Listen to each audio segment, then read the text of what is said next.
Bakit nagkaroon ng malawakang sunog sa Los Angeles?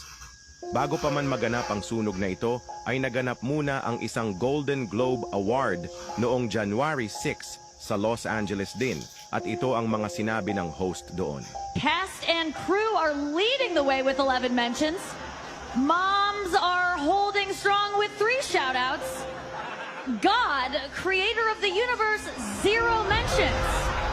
At pagkatapos ngang binanggit ang salitang God is zero mentioned, ay nagtawanan pa ang mga tao doon. Tapos sabay sabi nitong, No surprise in this godless town.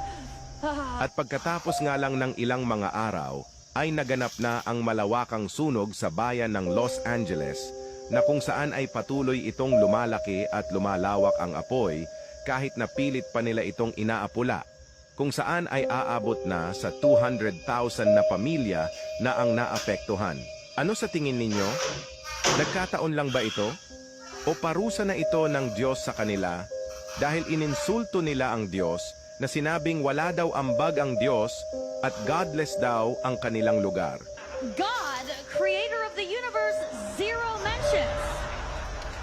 Tandaan mo ito, huwag hahamunin ang Diyos dahil baka magsisi ka kung ipaparanas niya ang pighati sa iyo.